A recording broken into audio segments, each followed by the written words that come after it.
Ya, Assalamualaikum warahmatullahi wabarakatuh. Perkenalkan, nama saya Habibie Gufran Firdaus dengan NIM 2511122210016. Pada kesempatan ini saya akan membuat video menganalisis anatomi fungsional dribbling dalam sepak bola. Ya, lanjut langsung saja. Nah, dribbling ini adalah rangkai gerak kompleks dari pinggul ke ujung kaki dengan mengandalkan koordinasi tulang, sendi, otot. Keberhasilan ditentukan oleh keseimbangan kontrol bola dan teknik yang benar.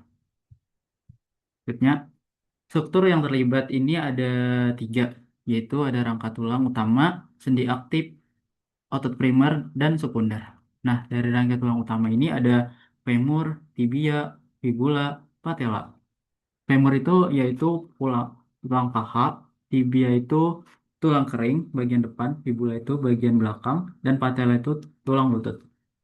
Selanjutnya ada pelvis, tarsal, dan metatarsal. Nah, vertebra lumbalis mentransfer gaya dan menyerap impact. Sendi, sendi yang aktif yaitu ada panggul, lutut, ankle, atau talocrutalis, sub, subtalar, MTP, lumbosakral bekerja sinergi selama siklus dribbling. Selanjutnya ada otot primer dan sekunder. Primer ini ada quadriceps, hamstring, gluteus, iliopsoas, dan sekunder ada gastrocnemius, soleus, tibialis anterior, otot inti, hip abductor atau adductor. Selanjutnya ada fungsi gerak, fleksi, dan ekstensi. Fleksi yaitu lutut 20 sampai 90 derajat. Panggul mengangkat untuk mengontrol bola menyerap impact. Ekstensi lutut dan panggul pada push off menghasilkan propulsi dan percepatan. Ankle plantar, dorfleksi mengatur sentuhan pendataran, pendaratan. Lanjut yaitu fungsi gerak. Ada rotasi, aduksi, dan adduksi. Rotasi panggul dan struktur. Counter-rotation memungkinkan pergantian arah, subtle mengatur eversi, aduksi, aduksi pinggul menjaga stabilitas PSV dan menghasilkan pola zigzag. Ya, itu ada selanjutnya ada teknik ideal. Teknik ideal ini ada pusat gravitasi rendah, tubuh dan pandangan, kontrol bola, dan langkah. Pusat gravitasi rendah itu lutut sedikit mentukuk, siap ubah arah bola cepat. Tubuh dan pandangan. Nah, turunku 10 sampai 15 derajat ke depan, kepala melihat ke arah depan. Kontrol bola, bola dalam radius ya itu sekitar 50 cm dari kaki, sentuhan halus. Selanjutnya ada langkah. Langkah kita ini langkahnya itu harus pendek, jangan terlalu panjang supaya bola tetap lekat di kaki.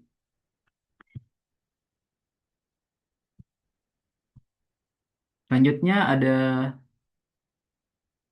urut sendi penting. Nah, ada lutut nih. Lutut ini berlari 20 sampai 40 derajat. Untuk mengontrol bola 60 sampai 90 derajat. Panggul saat kontak fleksi 30 sampai 45 derajat. Ankle saat sentuh plantar fleksi sampai 20 derajat. Mendarat dorfleksi 0 sampai 10 derajat. Terus inklinasi 10 sampai 15 derajat. Selanjutnya, nah risiko cedera dan struktur rentan. Nah, yang sering cedera itu dalam dribbling ini ada yaitu ACL atau PCL. Nah, ACL PCL itu ruptur akibat pivot mendadak atau lutut valgus mendarat. Nah, selanjutnya ada ligamen ankle atau ATFL. Spram saat insersi paksa atau permukaan tidak rata. Nah, tendon Achilles tendinopati atau ruptur dari beban berulang dan plantar fleksi berlebih. Selanjutnya ada hamstring yang terakhir. Tren akibat overtraining atau kontraksi intensi yang berlebihan. Nah, kalau berlebihan bakal hamstring kalau nggak anu. Iya, kayak itu. Nanti ada cara pencegahannya ya, cara supaya tidak cedera. Nah, nih, tips pencegahan cedera. Yaitu pertama ada pemanasan dinamis. Nah, pemanasan dinamis ini dilakukan 10 sampai 15 menit. Highness, leg swing, hip, dan ankle circles. Selanjutnya ada latihan kontrol neuromuskular. Stick to squat, lateral band, was untuk penguatan hip abductor. Nah, selanjutnya ada teknik landing benar. Nah, cara mendarat yang benar itu ya lutut sedikit ditekuk, terus hip hinge. Selanjutnya ada hindari lutut valgus. Selanjutnya ada progressive overload dan back recovery. Tingkatkan volume bertahap, pendinginan dan stretching pasca latihan. Nah, setelah latihan itu kita harus stretching dengan benar untuk pendinginan supaya nanti tidak cedera setelah saat di rumah atau saat tidur tidak mengalami cedera. Selanjutnya ada sepatu sesuai lapangan. Nah, sepatu usahakan kalian yang sesuai dengan ukuran kaki ya. Kalau misalnya kakinya lebar, pakai yang merek ah, kaki yang lebar ya, sepatu yang lebar. Kalau yang lancip kakinya pakai sepatu yang lancip. Ya, sebutnya ada kesimpulan nah, dan langkah praktis. Nah, kesimpulannya di sini ya pelajari teknik mulai dari posisi tubuh, sentuhan midfoot hingga sudut sendi. Latihan struktur, latihan kontrol, keseimbangan dan perubahan arah secara bertahap.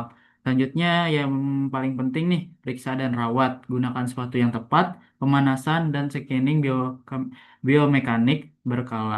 Ya, ya mungkin itu saja yang saya dapat sampaikan. Mohon maaf jika ada kesalahan dalam penyebutan.